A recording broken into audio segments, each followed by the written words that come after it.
자, 최신 판례를 좀 정리하겠습니다. 자, 지금 정리하는 최신 판례는 2월 달부터 2026년 2월 달부터 나온 중요 판례들입니다. 이거 뭐 목차 순서는 아니고 그때그때 중요한 판례, 그때그때 나온 판례들 매번 정리할 생각입니다. 자, 그리고 원래는 이게 PC를 통해서 화면을 띄우고 녹화를 해야 되는데 지금 뭔가 PC에 음질이 안 맞아서 소리가 정상적으로 안 잡히는 것 같아 이게. 그래서 요거는 오늘은 그냥 탭을 바로 녹화하는 방식으로 해서 진행을 할 겁니다. 음질이 뭐 그렇게 좋진 않은데 뭐 짧으니까 듣는데 문제는 없을 겁니다. 자, 바로 가보겠습니다. 자, 첫 번째 판례 가보겠습니다. 자, 보시면은 자, 비트코인 아시죠? 비트코인. 자, 과연 비트코인이 이게 자, 범죄에 관한 압수의 대상인지 몰수의 대상인지 이 문제입니다. 당연히 이 사람이 한 걸 보시면은 자, 혐의 관련해서 뭐 불법 도박 사이트 운영하는 거, 자, 뒤에 수익을 압수될까 봐 비트코인으로 바꿔둔 겁니다. 그렇죠? 그래서 당연히 영장을 통해 적법하게 압수를 했고, 자, 근데 이 피해자는 요 분이죠. 피의자는 자, 비트코인 이거는 자, 물리적 실체가 없는 전자 정보에 불과하고 물이 아니라는 거죠. 물이 아니다 이거 물. 그다음에 형사법이 정한 증거물, 그다음에 몰수할 물건 여기에 해당되지 않기 때문에 당연히 압수 대상이 아니어서 위법하다. 더 나아가서 몰수 대상도 아니기 때문에 돌려달라 이겁니다. 결론은 당연히 압수의 대상이 될 수밖에 없는 거지. 자, 법리를 좀 아셔야 되는데, 자, 일단 형소법 압수의 대상이 뭐냐 여기에 대해서 보면 일단 형소법 106조 여기 보면 있습니다. 그래서 뭐 필요하면은 사건과 관계되어 있는 것들은 몰수할 수 있는 겁니다. 이때 쭉 보시면은 법원은 압수의 목적물이 컴퓨터용 디스크 그밖에 비슷한 정보 저장 매체 껍데기죠 이것들은.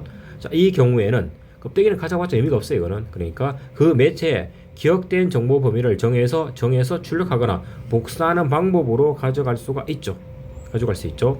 다만 이게 따지면 전부 복제 이게 원칙이지만 다만 이게 뭐 방법상 불가능하거나 뭐 현재 곤란하면은 자, 매체 통째로 가져갈 수 있다. 이게 선별 복제죠. 선별 복제. 물론 이 과정에서 참여권 이런 것들은 뭐 원래 많이 나왔던 거고 그렇기 때문에 요거는 방법론이지만 앞에 있는 것처럼 자, 출력 범위 범위는 제한했지만 어쨌든 압수는 되는 겁니다. 바로 밑에 나오죠. 그러면 비트코인이 뭐냐 보시면 자, 비트코인과 같은 가상자산은 당연히 경제적 가치를 지닌 것으로서 전자적으로 거래도 되고 이전도 되는 전자적 정표입니다. 정표.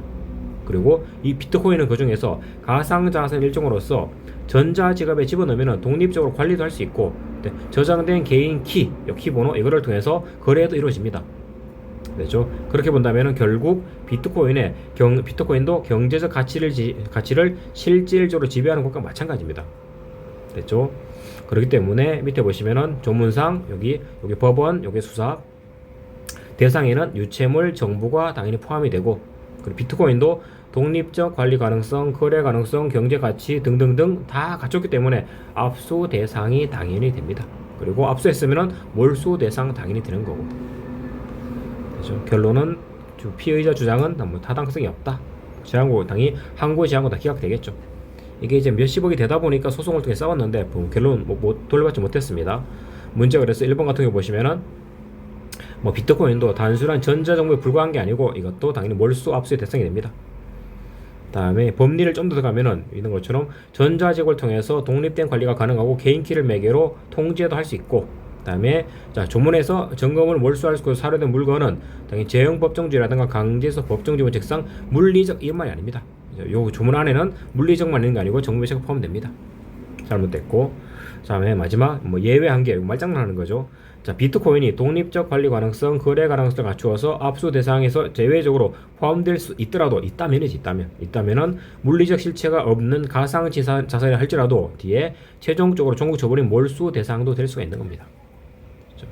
그렇게 정리를 하시면 될 것 같습니다. 자, 다음에 이어서 두 번째 요것도 뭐 내려면은 당연히 낼 수가 있습니다. 자, 이거는 이제 사실관계 보시면은 별거 없습니다. 그냥 변호사 큰 대형 법인입니다. 자, 변호사랑 평소 이 사람이 지금 A 사람이니까 다르게 합시다. 이렇게 뭐 A 사건, 자 B 사건 물론 두 개 관련성이 있는 겁니다. 그래서 요 A 사건에 대해서 법무법인에 자문을 구하면서 평상시에 이메일을 통해 가지고 의견도 주고받고 자문서를 주고받았습니다.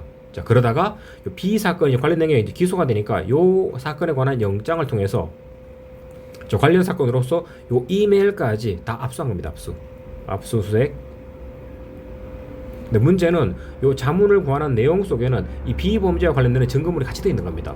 그러면 과연 이 변호사의 자문을 구한 이메일 내용 이것도 압수할 수 있느냐? 왜냐하면은 이 부분을 건드려 버리면 결론적으로 이거는 변호인의 접견권, 변호인의 조력권 이걸 침해할 수 있는 겁니다.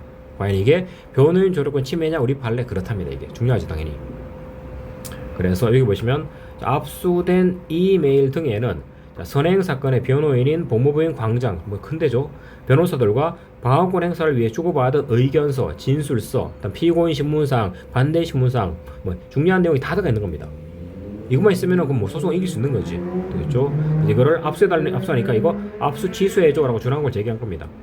그죠? 결론은 검사가 피의자와 변호사 사이에 생성된 관련 법률 자문 서류 이거를 과연 압수하는 것이 헌법상 보장된 변호인 조력권을 침해하는 건지 당연히 침해합니다. 이거는. 자, 일단 원칙이 나오죠. 불구속 피의자의 조력권하고 상담 비밀 보장, 이 변호인 조력권입니다. 그래서 여기 끝에 있는 것처럼 체포 구속된 사람뿐만 아니라 불구속 피의자 피고인의 경우에도 헌법상 변호인 조력권은 당연히 인정됩니다. 그렇죠? 이것도 지문을 바꿀 수 있겠죠. 체포 구속된 자에 대해서만 여기 헌법상 규정되어 있기 때문에 체포 구속된 사람에 한해서만 아니죠. 뒤에 있는 것처럼 법치국가 원칙상 당연히 되는 겁니다. 이거 바꿀 수 있는 문제고. 그 뒤에 변호인 조력이라는 것은 접견 등을 통한 조언, 상담 이것뿐만 아니라 그 내용에 대해서도 비밀이 보장돼야 됩니다. 이것도 바꿀 수 있겠지. 그래서 접견 교통에는 변호인 조력에는 접견 등을 통한 조언, 상담을 의미하는 거지 그 내용에 대해서까지 비밀이 보장되는 건 아니다. 이렇게 바꿀 수 있겠죠. 그렇죠. 그래서 결론적으로 강제 수사는 범죄 목적을 달성하기 위해서 필요 최소한에 대해서만 되기 때문에 영장이나 압수의 경우도 마찬가지 비례 원칙이 준수돼야지 돼. 이건 너무 과하다는 겁니다. 그래서 자 밑에 있죠. 요거 원칙과 예외니까 이것도 원칙 예외면은 딱 문제 만들기 좋습니다. 그래서 법률 자문 서류가 되느냐 원칙은 안 되지만 예외적으로 뭐 그런 것들이 보시면은 자 피해자 피고인과 변호인 사이에 의사교환 등을 하는 과정에서 생성된 형사 사건에 관한 법률 자문, 법률 상담 자 이런 서류 자료 물건에 관한 압수에서도 마찬가지로 그 제한이 적용되는 겁니다. 자, 따라서 예외적으로 압수가 허용되는 경우가 아님에도 수사기관이 위와 같은 자문서류 등을 압수하는 행위는 변호인 조력권을 침해하는 거라고. 연결이 잘 안 되죠. 근데 변호인의 의견서가 들어가 있는 내용도 이것도 조력권의 내용이니까 비밀이에요. 비밀. 접견의 비밀 문제. 이 압수가 비밀 침해가 된다는 겁니다. 그렇죠? 그러니까 법원에서 검사의 압수 처분을 취소하는 것은 정당하다. 그렇게 되는 겁니다. 나머지 읽어보시고 뭐 문제는 따로 이거 보진 않겠습니다. 이거 뭐 일반 위에 나온 거니까. 그래서 사례 기본 내용 사실관계 물어보는 문제. 그다음에 그 사실관계 적용되는 법리를 묻는 문제. 그다음에 말장난하는 문제. 그 세 가지로 만들어놨으니까 여기 맞춰서 풀어보시면 되겠습니다. 자 일단은 오늘은 요 2개까지만 하고 음질이 너무 안 좋아서 많이 찍지 말고 원래 4개를 하려고 했는데 2개까지만 하고 2개는 다음 주에 내용을 더 늘려서 하도록 하겠습니다. 2개까지만 하도록 하겠습니다.